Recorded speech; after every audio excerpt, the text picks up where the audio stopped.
on viendra vous dire qu'on a appris sur Facebook par un certain, d'abord j'oublie même son nom, que le président était sorti par un certain qui s'est réclamé être agent secret, mais qu'on ne connaît pas. Vous ne le connaissez pas. Nous ne le connaissons pas. Le parquet ne le connaît pas. Les parties civiles ne le connaissent pas. Et il n'a jamais été appelé ici, à la barre de cette audience, pour déposer. On ne sait même pas qui il est. Et d'ailleurs,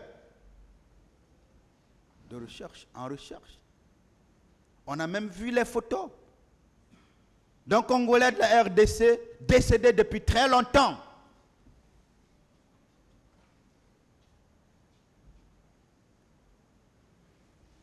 Mais on est même allé plus loin. Jusqu'à dire, Monsieur le Président, que le président Dadis était sorti parce qu'il avait une issue de secours. Bon Dieu, connaissez-vous un seul chef d'État dans la vie qui n'ait pas une issue de secours, même si c'était le cas? Même chez moi, je me bats pour que quand ça ne va pas, j'ai où m'échapper. La partie qu'il a dit, à travers naturellement ses avocats, puisque ses avocats nous ont fait comprendre ici que c'était une première nouvelle pour elle-même. Mais pensez-vous que si cette affaire-là, si cela était vrai, l'aide de camp ne l'aurait pas su et ne l'aurait pas dit ici, devant tout le monde, avant même que ses avocats ne passent? Parce que ce n'est pas possible. Mais on vous a dit que c'est une information qu'on a reçue des renseignements.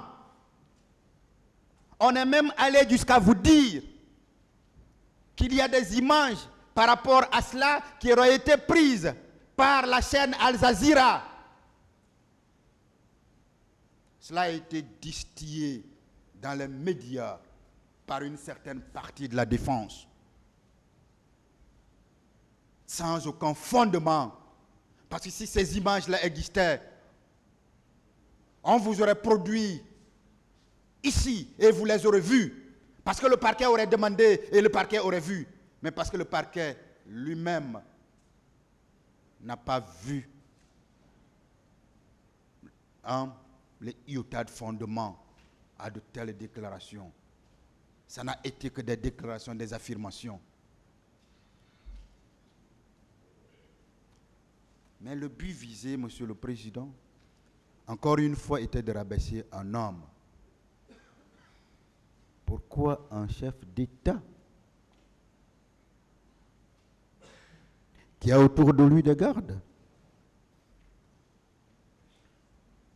qui pense à sa vie, qui doit être protégée, qui est à la fois une personne physique et une institution? Oui, le président Dadis était en lui-même une institution de la République. La présidence est une institution de la République. Pourquoi on parlerait d'issue des secours comme argumentation allant dans le sens de la compromission d'un homme sur le plan pénal? Non, le but visé, ce n'était pas pénal, parce qu'on sait que ça ne peut pas marcher ici. Le but visé, encore une fois, était de salir son honneur. On est allé loin, jusqu'à demander s'il avait tel modèle de véhicule. Mais je vais vous dire quelque chose, Monsieur le Président. La présidence de la République était dans un camp. Si le président Dadis pouvait, par une issue de secours, sortir de la présidence proprement dite, il ne sortirait que dans le camp. Parce que le camp Alpha Yaya est limité par des murs que vous connaissez tous. Lorsque nous passons par le Prince, il y a des murs qui longent. Lorsque nous passons par la route Fidel Castro et que nous montons vers l'aéroport, il y a des murs qui longent. Donc où qu'il sortait, d'où qu'il venait, il se retrouverait dans le camp. C'est comme si nous sortons de cette salle qui est dans l'enceinte de cette cour d'appel pour aller à la présidence. Nous sommes obligés de sortir d'abord dans la cour de la cour d'appel de Conakry. Pensez-vous vraiment qu'il pouvait sortir seul avec un véhicule banalisé comme on le dit, traverser les checkpoints dont je vous ai parlé, traverser la porte qu'on ne pouvait pas pénétrer quand on veut parce que la présidente de la République est protégée, venir comme n'importe qui, traverser toute la ville de Conakry, traverser Madina ou traverser la route Le Prince, aller s'asseoir à Marokana, alors que dès le matin, il avait émis le besoin d'aller parler aux leaders politiques, d'aller leur dire de sensibiliser leurs citoyens. Je vous ai dit, lorsque Dieu veut vous aider, parfois il passe par vos adversaires. Le président Dadis ne pouvait pas imaginer à ce moment-là que maintenant là, son aide de camp dirait tout ce qu'il a dit contre lui aujourd'hui, ce qui est contraire à la loyauté, ce qui est assimilable à une trahison. Mais en l'empêchant de sortir, parce qu'il a peut-être pensé qu'il devrait se cacher et lui sortir, aller voir ses hommes, on a empêché le président Dadis d'être présent au stade. Parce que s'il était présent là, on aurait dit qu'il était là. Il était là. Il avait les moyens en tant que chef d'État pour assurer la sécurité des personnes qui étaient mises en danger. Voilà. Tous les chefs d'État du monde doivent avoir une issue de sécurité. Il y a même des chefs d'État dont l'issue de sécurité est tout un tunnel. Nous n'avons pas ces moyens-là ici. Alors si c'est le cas, ce n'est pas une infraction. Ce qui doit être prouvé, c'est indiquer comment il est sorti, avec qui il est parti, comment il s'est retrouvé au stade, avec qui il était. On aurait bien aimé voir des images de Al Jazeera, dont on a tellement vanté le mérite dans les médias. Mais on a compris que c'était encore une fois pour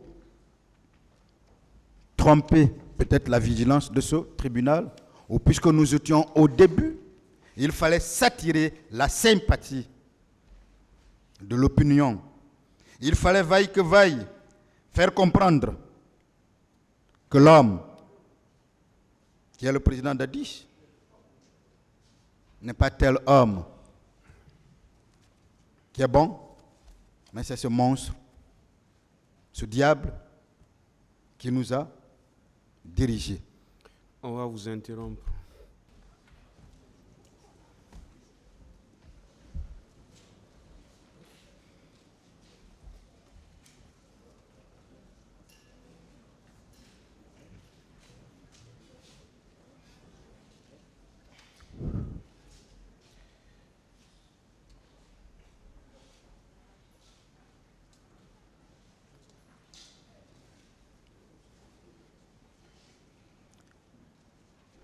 Monsieur le juge président, monsieur les juges assesseurs, j'étais avec l'infraction de mise en danger de la vie d'autrui qui est reprochée au président Moussa Dadis Camara, puisqu'il est renvoyé devant votre tribunal criminel pour ce fait. J'étais en train de vous parler des conditions qu'il faut réunir pour que cette infraction-là soit constituée. Lesquelles conditions sont des conditions cumulatives et non alternatives. Et j'étais en train de vous parler dans un premier temps du premier élément de la première condition qui doit être lié à la situation de la personne mise en danger. Et j'étais avec la deuxième condition liée à la situation de l'agent pénal. J'étais donc en train de démontrer, puisque la loi nécessite que l'agent pénal soit présent pour pouvoir et ait les moyens qu'il faut pour pouvoir aider la personne mise en danger à s'extirper de ce qui la met en danger. Et justement, j'indiquais que ce jour-là, le président n'était pas présent au stade. Le président Moussa Dadis Camara était donc à la présidence qui était située au camp Alpha Yaya Diallo. Et je distinguais entre la présidence, l'enceinte de la présidence, et le camp lui-même pour expliquer ou pour vous éviter de courir entre griffes après les idées qui ont été distillées, les fausses idées distillées selon lesquelles il serait sorti et qu'il serait arrivé à Marokana, donc au stade du 28 septembre. Et je vous ai dit donc que Monsieur le Président, ne pouvant pas être à la présidence, puisque sa présence confirmée par son aide de camp, confirmée par son commandant de salon, jusqu'à 15 heures, les événements au stade du 28 septembre ne s'étant pas produits au-delà de cette heure-là, il ne pouvait pas être au stade du 28 septembre pour être présent et voir que des personnes sont mises en danger et voir que des secours qui doivent leur être apportés, empêcher les secours qui doivent leur être apportés en les gardant indéfiniment dans ce danger. La troisième condition, donc, je pense à cela, c'est bien la faute de l'agent pénal. Il faut que l'agent pénal ait commis une faute. La faute, chacun connaît sa définition, c'est bien l'inobservation d'une obligation préexistante, d'une obligation préétablie. À ce niveau, il faut pouvoir distinguer que l'agent pénal,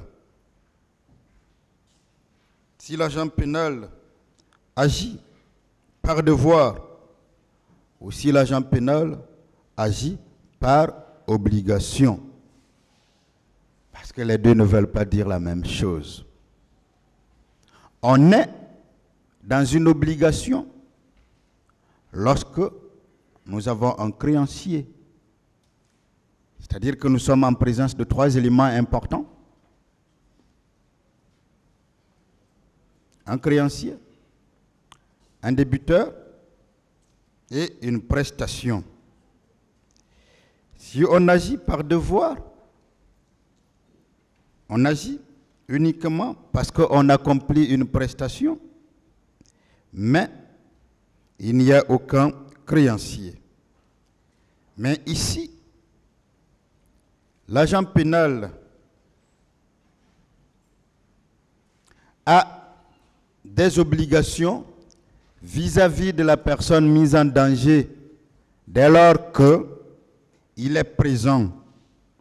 Dès lors qu'il est présent et qu'il a les moyens de sauver ou de faire en sorte que le péril imminent qui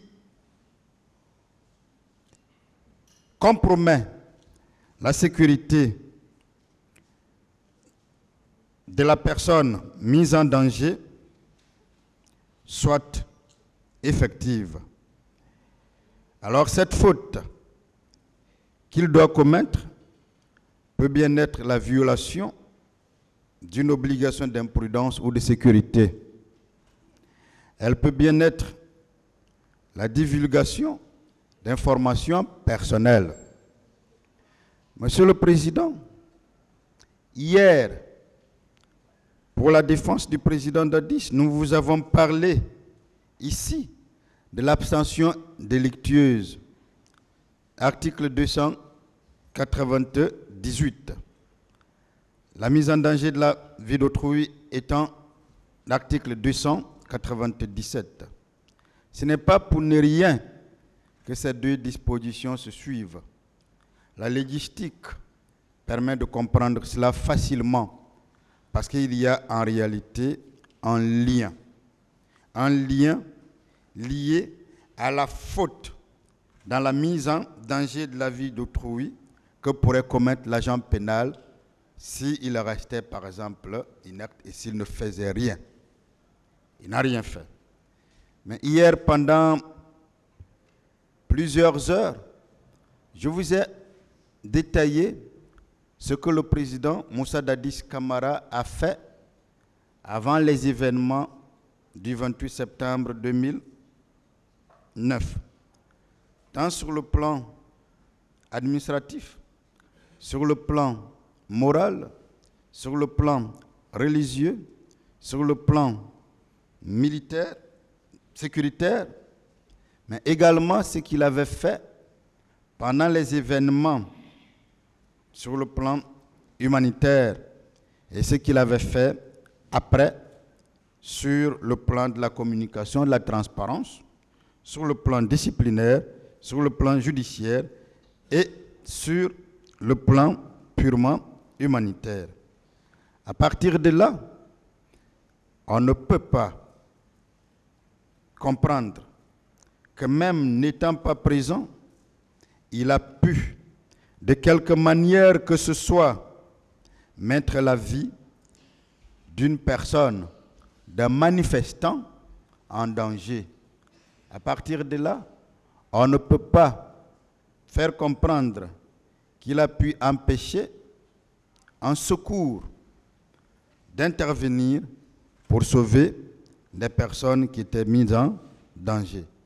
De toutes les façons, je vous l'ai dit, personne ici n'a pu démontrer le secours qui devrait être admis et qui n'a pu l'être de par sa faute.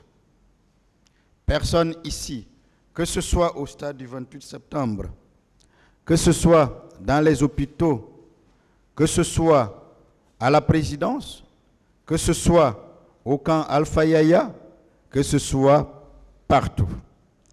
Alors, on ne peut donc pas lui reprocher avoir commis en tant qu'agent pénal une faute pour que l'infraction de mise en danger de la vie d'autrui puisse être constituée à son égard. Le quatrième point et dernier à ce niveau, c'est bien le lien de causalité entre la faute et le danger. Monsieur le Président, ici, on est en face de la relation de cause à effet. C'est-à-dire que l'agent pénal a commis une faute, soit par imprudence, soit par divulgation d'informations personnelles, comme je l'ai indiqué, soit par inaction, mais que de cette faute-là, il est résulté premièrement un danger, et que ce danger-là est causé ou la mort ou des blessures. Ces conditions étant donc cumulatives, Monsieur le Président, on ne peut pas raisonnablement indiquer que le président Moussa Dadis Camara est auteur de l'infraction de mise en danger de la vie d'autrui. Voilà donc tous les chefs d'accusation épluchés. On est donc passé en revue tous ces chefs d'accusation-là, que ce soit la complicité de meurtre et d'assassinat. Nous avons démontré que le fait punissable n'étant pas prouvé, le lien entre le président Moussa Dadis Camara, le présumé complice, et les présumés auteurs n'ayant pas été mis plus tôt à jour, la fourniture d'instructions n'ayant pas été démontrée, la provocation n'ayant pas été démontrée, le président Moussa Dadis Camara ne peut être tenu dans les liens de la prévention pour meurtre et assassinat.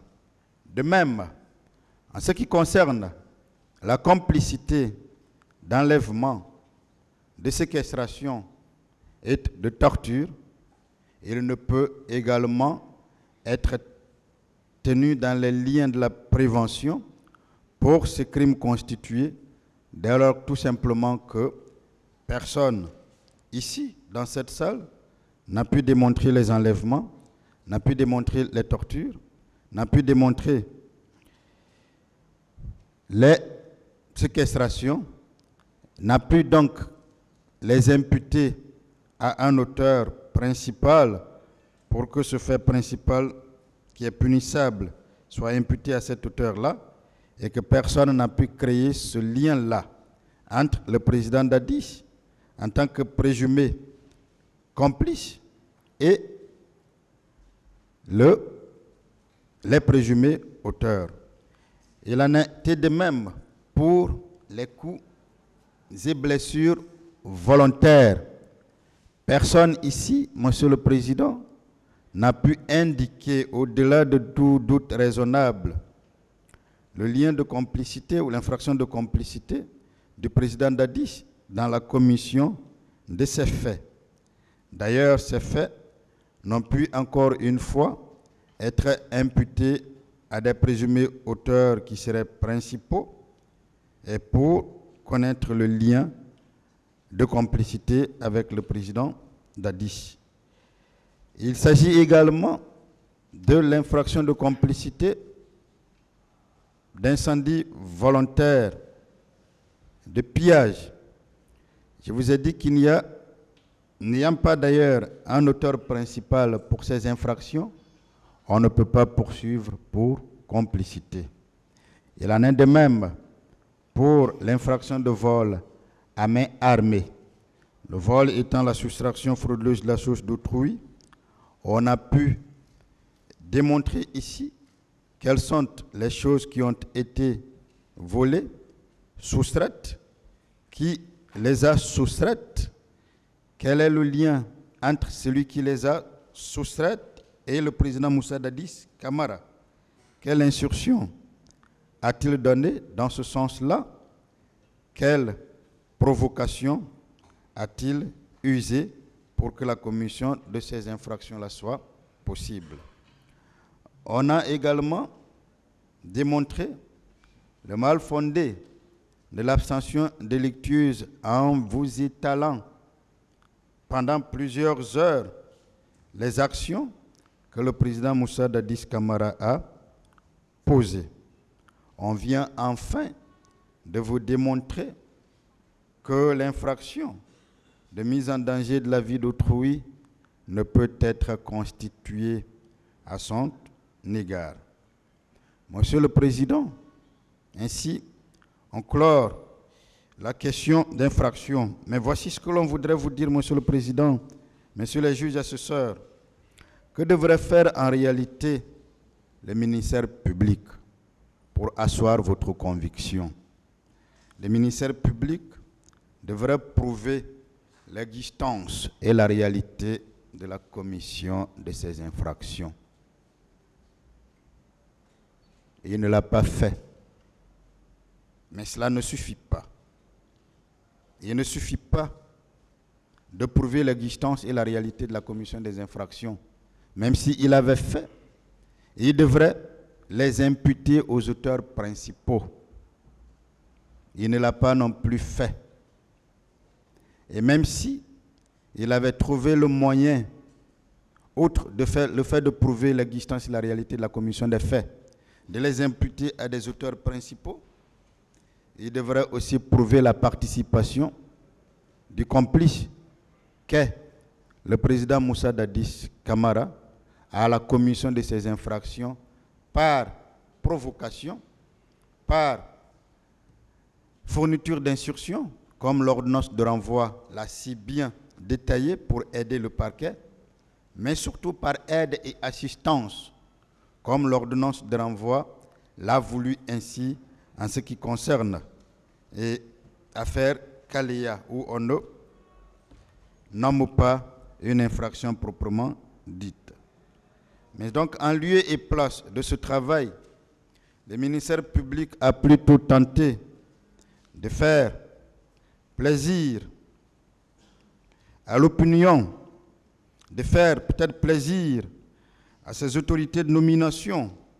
Et partant, il est passé à côté de son véritable rôle, qui est celui d'agir au nom de la société, en requérant l'application de la peine.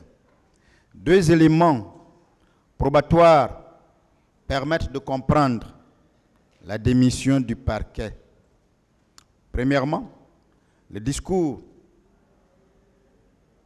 politique prononcé par le procureur de la République après les réquisitions du ministère public. Et deuxièmement, la renonciation aux chefs d'accusation ainsi qu'à leur démonstration. Sur le discours politique, Monsieur le Président, des réquisitions ont un contenu. Il y a des faits, il y a une démonstration, il y a une imputabilité, il y a des peines qui sont requises. Lorsque on a fini de requérir, lorsque le parquet finit de requérir et prenne un discours comme s'il ne s'adressait plus au tribunal, mais comme s'il s'adressait plutôt à l'opinion, il y a problème. Le discours de Monsieur le procureur de la République tendant à justifier les peines injustes, injustifiées, sélectives, discriminatoires, distribuées, n'était ni nécessaire ni opportune. Le procureur de la République, à un procès pénal, ne s'adresse qu'à vous, ne demande que l'application de la peine, l'application de la loi plutôt. La loi lui recommande donc de poursuivre à charge, de poursuivre également à décharge, de requérir en faisant ainsi des demandes et surtout de requérir l'application de la loi. Même quand il dort, quand il somnole, quand il sommeille, s'il est réveillé, le premier mot qui doit lui revenir à l'esprit, c'est l'application de la loi. La loi lui recommande de démontrer le bien fondé des infractions qu'il prend au nom de la loi. Parce que dans un procès pénal, dans un procès criminel, c'est la véritable partie demanderesse. Et il est de règles élémentaires, de règles générales, que la charge de la preuve incombe au procureur, à la partie poursuivante. De ce point de vue-là, le ministère public a manqué à ses devoirs, il a manqué à ses obligations. La loi ne lui commande pas de requérir au nom du peuple de Guinée, comme l'a fait comprendre dans son discours. La loi ne lui recommande pas de requérir au nom du peuple de Guinée. Le faire, Monsieur le Président, Messieurs les juges assesseurs, c'est à la fois une usurpation des titres et une usurpation de fonction. Parce que le ministère public n'est pas juge pour agir au nom du peuple de Guinée. Ces réquisitions ne doivent donc pas être prises au nom du peuple de Guinée. Mais quand il dit dans son discours que nous pensons que ces réquisitions reflètent l'aspiration du peuple, ce n'est pas cela son rôle. Les réquisitions d'un ministère public ne doivent en aucun cas refléter l'aspiration d'un peuple. Le ministère public ne devrait pas en faire un souci. Ces réquisitions doivent tout simplement refléter, mais uniquement refléter, l'application de la loi. C'est seulement vous, juges, qui agissez au nom du peuple de Guinée, qui pouvez prendre des décisions au nom du peuple de Guinée. Sur la renonciation, c'est le deuxième élément probatoire des chefs d'accusation, et nous en avons fait notre premier constat. Les ministères publics et les partis civils ont donc capitulé. Ils ont capitulé comme a capitulé l'empereur Hirohito le 15 août 1945, quand il a compris la défaite du Japon. Et cela a marqué sa défaite pendant la Seconde Guerre mondiale. D'ailleurs, dans le mariage construit sur du sable, sans soubassement, la partie civile a aussi renoncé à la démonstration du bien fondé des chefs d'accusation. On peut comprendre, puisqu'il s'agit de la partie civile, et que sa mission essentielle, sa mission principale, n'est donc pas de prouver l'existence et la réalité de la commission de l'infraction, de prouver leur imputabilité et de créer tous les liens qui puissent exister quand ils veulent créer le lien entre le fait principal et les actes de complicité qui ont été accomplis concernant un auteur. Pourquoi les ministères publics et la partie civile ont renoncé au chef d'accusation? Je vais vous dire la raison. C'est à cause de l'existence dans le dossier du rapport de la commission d'enquête internationale. C'est ce rapport-là,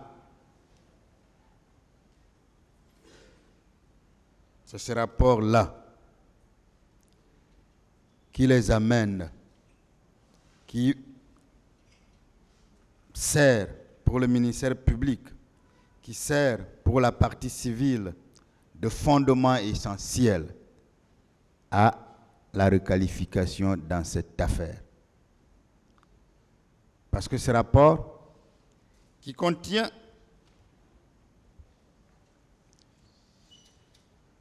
plusieurs pages, a été justement rédigé, 59 pages, a été rédigé justement pour démontrer qu'il y a eu dans cette affaire-là tout ce qui est lié à la responsabilité de commandement, tout ce qui est lié au crime contre l'humanité. C'est pourquoi nous avons donc essayé de travailler sur ce rapport à travers tous ces points. Je vais donc m'évertuer tant bien que mal à vous présenter cette critique que nous avons faite de ce rapport-là pour que vous soyez sûrs que ce rapport n'est pas crédible, que ce rapport ne peut pas servir tant les contradictions y contenant sont élevées, sont beaucoup. Pourquoi, Monsieur le Président, ce rapport n'est pas crédible? La première raison est liée à des considérations purement générales.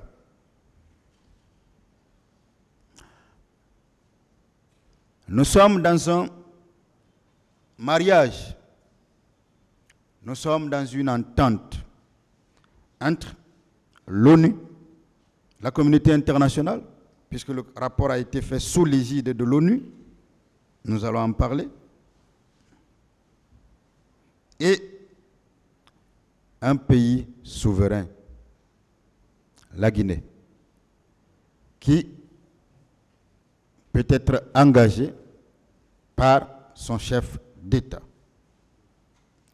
Le rapport de la commission d'enquête internationale sur les événements du 28 septembre a été remis au gouvernement plus de 10 jours après que le document ait été rendu disponible pour tous.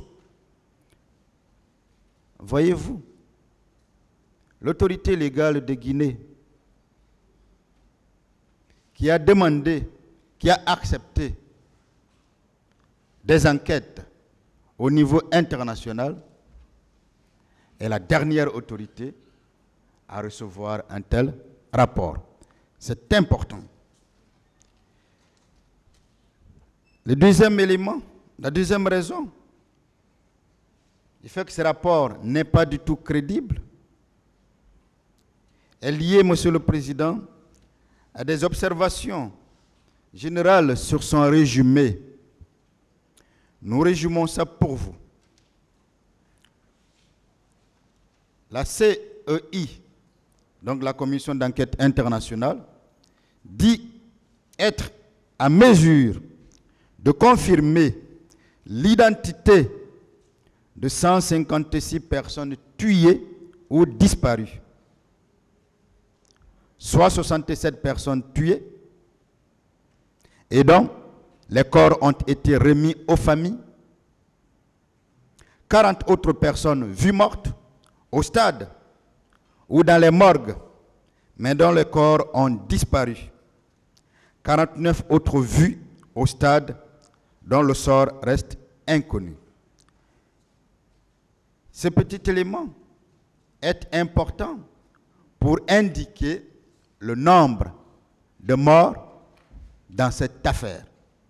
Le rapport d'enquête internationale, en parlant de 157 personnes, cumule des personnes tuées aux personnes disparues. Indique que 67 seulement ont été tués. Et ces corps-là ont été remis. Ça vient en réalité corroborer les informations qui avaient été données par le gouvernement de Guinée à l'époque et dont le président Moussa Dadis Camara, en sa qualité de premier responsable du pays, s'était fait tout simplement le porteur. Donc nulle part, conformément à ce qui a été dit dans cette salle ici, sur le nombre élevé de morts, le rapport lui-même n'en parle pas. Chacun a son rapport, chacun peut bien le tenir, puisque c'est ce rapport-là que nous allons détailler pendant les heures qui suivent, au cas par cas, pour démontrer une fois pour toutes qu'il ne peut pas servir de fondement, avant même de parler de requalification, parce que nous trouvons important, de fondement à une quelconque requalification, à un document plausible, sérieux, dans cette affaire-là, contrairement au rapport d'enquête indépendant national qu'on veut jeter. Mais il n'existe nulle part dans le dit rapport une liste exhaustive des 156 personnes tuées ou disparues avec leur nom de famille, prénom et filiation. J'ai le rapport avec moi. Vous l'avez dans le dossier. Le rapport se contente de manière saugrenue de parler de 156 morts et tués et disparus. 67 morts. Mais il n'y a nullement dans ce rapport la liste de ces personnes-là, tuées ou disparues. Alors même qu'il s'agit d'un rapport d'enquête internationale. Il s'agit d'enquêtes qui devraient être faites par des enquêteurs au niveau international pour prouver la véracité de tout ce qui s'est passé ici et leur imputabilité. La Commission, Monsieur le Président, affirme le chiffre de 40 morts vus, de 40 morts vues mortes au stade ou dans les morgues. Mais vous devrez bien vous demander comment une foule de milliers de citoyens courant dans tous les sens au stade peut-elle compter des personnes qui tombent et déterminer celles qui sont mortes. Ce jour au stade, il faut que ce travail scientifique soit présenté devant vous, parce que ce procès, encore une fois, est important et à plusieurs dimensions. On est au stade, on parle de foule qui court dans tous les sens. Mais comment une foule qui court dans tous les sens peut bien compter des personnes qui tombent, peut bien déterminer celles qui tombent et qui sont mortes? Alors que c'est le sauve qui peut. Sur ce point, la Commission n'est pas crédible. Le rapport d'enquête internationale n'est pas crédible et il ne devrait pas être pris en compte, ni ici, ni devant n'importe quelle juridiction au niveau national ou international. La Commission dit aussi l'existence de 49 autres vues au stade dont le sort reste inconnu. Dont le sort reste inconnu. En réalité, Monsieur le juge président, Messieurs les juges assesseurs, la Commission s'est retrouvée devant un dilemme simple. Ses maîtres et ses bénéficiaires étaient arrivés à la conclusion qu'il y avait eu 156 morts. Mais en ne trouvant que 67 cadavres, il fallait trouver 89 autres pour faire le compte.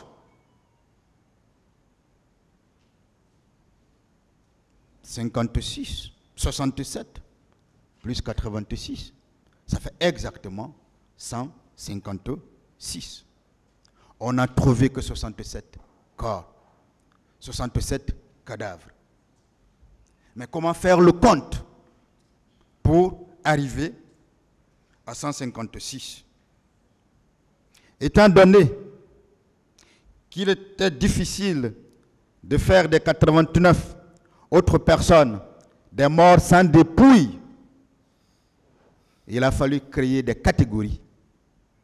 Des morts enterrés dans des fosses communes et disparus. Et des disparus, comme dans des bons films que l'on a l'habitude de voir quand il s'agit de guerre au Vietnam. Qui ici, Monsieur le Président, a indiqué avec certitude des fosses communes? On a parlé de Faba. J'ai même entendu ici que des corps ont été jetés en mer et que certains corps ont été retrouvés sur les plages de Freetown, en Sierra Leone. Mais comment des corps trouvés sur les plages de Freetown peuvent être liés? Comment peut-on savoir que c'est à partir de la Guinée que ces corps-là ont été jetés pour se retrouver sur les plages de Freetown? Personne n'a jamais, dans cette affaire-là, démontré l'existence d'une force commune. On a parlé à plusieurs reprises de FABA, mais un confrère qui m'a précédé vous a clairement montré le procès verbal qui a été fait pour entendre le chef de quartier ou le chef de secteur, qui a clairement indiqué qu'à FABA, il n'existe pas de force commune. Qu'à FABA, il n'existe pas de force commune. La vérité, Monsieur le Président, Messieurs les assesseurs, est que la première personne à déclarer les 157 morts à la date des événements du 28 septembre est le président de l'Organisation guinéenne de défense des droits de l'homme, l'OGDH, Feu El Hadj Thierno Mandou Sow. Je vous ai dit ici que ces ONG n'étaient que des appendices des partis politiques, n'étaient que des appendices de la FIDH, qui elle-même est appendice d'un État. Il a avancé ce chiffre sans aucune commission d'enquête nationale et internationale indépendante. Parce que les commissions ont été mises en place par le président Moussa Dadis Camara, au niveau national, au niveau international. Et ces commissions ont été mises en place à la suite d'une entente entre toutes les forces vives de la nation, CNDD, partis politiques, société civile, sous la bienveillance de la médiation du président Blaise Compaoré. Mais avant même qu'il y ait des enquêtes, c'est lui qui parle de 157 morts. Malheureusement, Monsieur le Président, sans aucune vérification, ce chiffre a été relayé et publié par les médias nationaux, par les médias internationaux, sur les réseaux sociaux et sur des sites agréés. Aussitôt, les Nations Unies, la communauté internationale, ont toutes confirmé les 157 morts lors des événements du 28 septembre, sans aucune enquête indépendante préalable digne de ce nom. Et voilà justement pourquoi les enquêteurs de la commission d'enquête internationale vont avoir des difficultés. Parce qu'ils ont déjà ce chiffre-là par cœur. Mais en venant pour les enquêtes, ils ne trouvent que 67 cadavres. Ils ne pouvaient pas dédire ce qui a été acté sans aucune vérification, parce que dit uniquement par une ONG guinéenne partie à ce procès, appendice de partis politiques, 156 morts. D'où sont venus ces chiffres? C'est pour ça que nous avons voulu faire ce travail scientifique-là et vous présenter des conclusions, parce que nous estimons que ces conclusions pourront vous édifier, ces conclusions pourront vous aider sur des chiffres dont le parquet avait déjà parlé, qu'on invoque au contraire même de ce sur quoi on se base, c'est-à-dire de la commission d'enquête internationale. Ce nombre a donc été entériné sans aucune vérification avant toute enquête. En réalité, Monsieur le Président, après les événements du 28 septembre 2009, 57 corps ont été identifiés et transportés par les autorités d'alors à la mosquée Faïsal, dont 53 civils et 4 bérets rouges. 53 civils et 4 bérets rouges. Après donc des prières sur ces corps, tous ont été remis à leurs parents, à leurs familles, et ces corps ont été enterrés dignement. Voilà la réalité des faits, Monsieur le Président, Messieurs les juges assesseurs. Partant, Monsieur le Président, Messieurs les assesseurs, de l'hypothèse et de l'exactitude de 89 Guinéens morts ou disparus lors de ces événements, ces personnes sociologiquement, Monsieur le Président, proviennent de 89 familles. Si ces 89 personnes sont différentes. 89 familles, et si on en croit la commission d'enquête internationale, 89 familles qui ont décidé de ne faire aucune démarche, légale ou informelle, pour retrouver un fils, un frère, un père, une mère.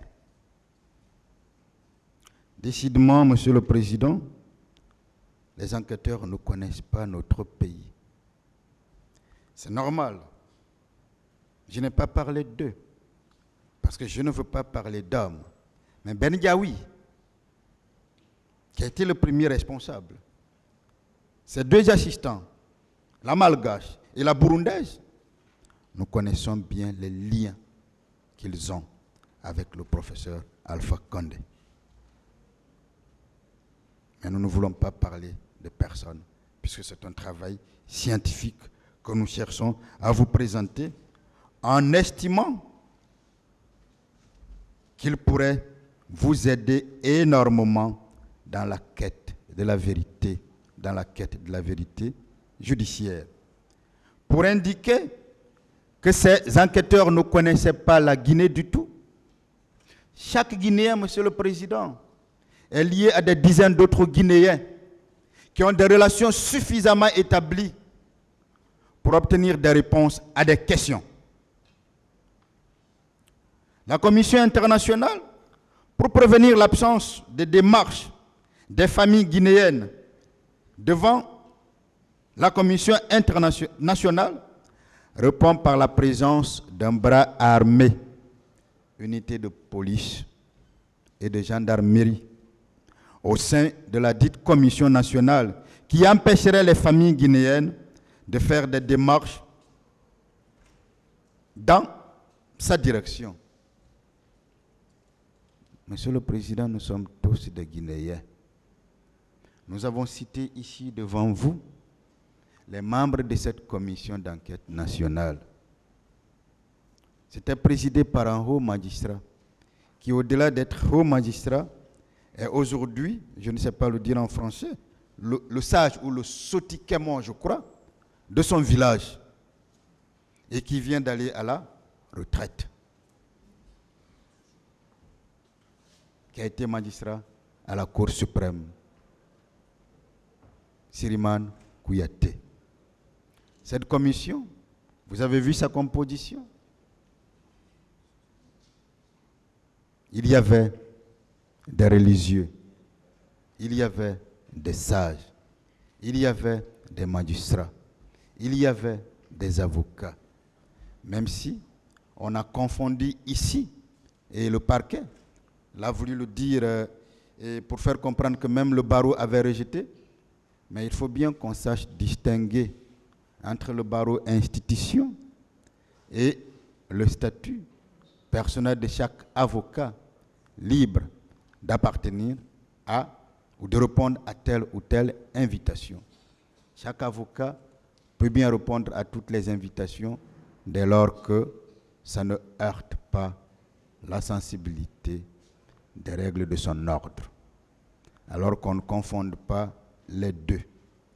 Cette commission, est-ce qu'au sein de cette commission, il y avait un bras armé? Est-ce qu'il y avait un bras armé au point d'empêcher que des citoyens guinéens qui ne voyaient pas leur famille, qui ne voyaient pas leurs frères, leurs sœurs, leurs mères, leurs pères partent se faire entendre.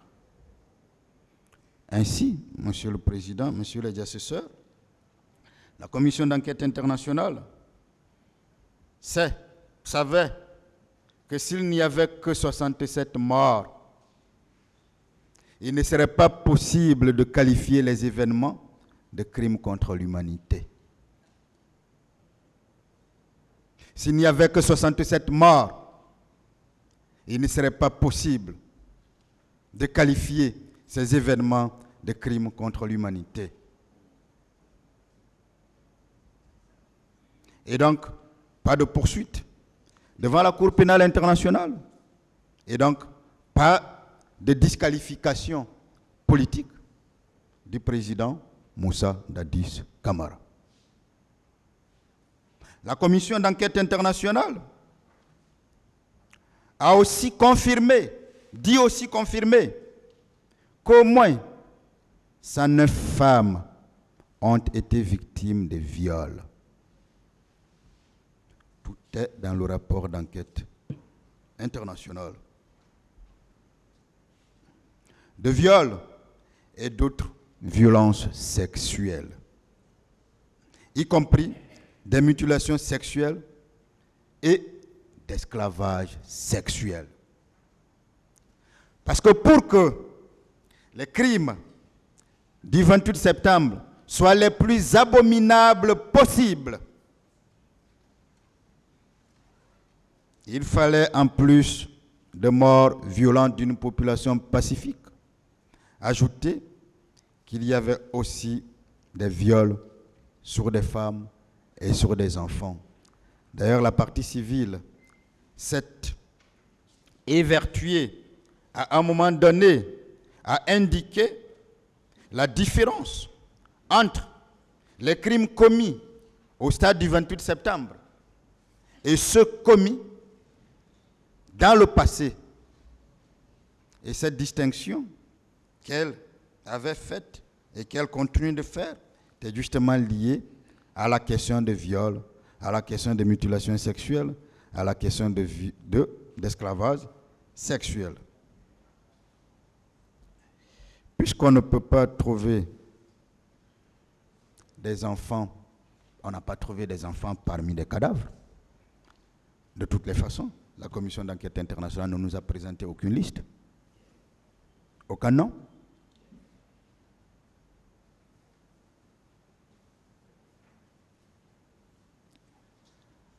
On a donc ajouté les mutilations sexuelles et l'esclavage sexuel.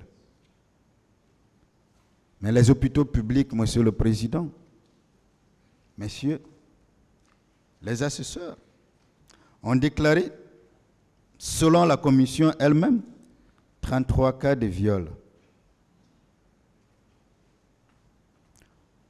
Pour la commission, ce chiffre, qui est déjà beaucoup, semble trop faible pour mobiliser la conscience féministe et humaniste du monde occidental. Parce que le but était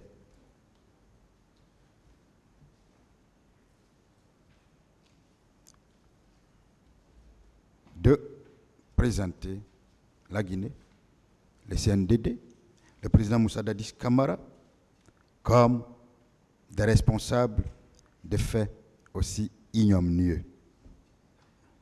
En dépit des allégations d'intimidation et de prise de contrôle des hôpitaux, selon la commission, les médecins guinéens ont affirmé avoir pris en charge 33 victimes, donc viol.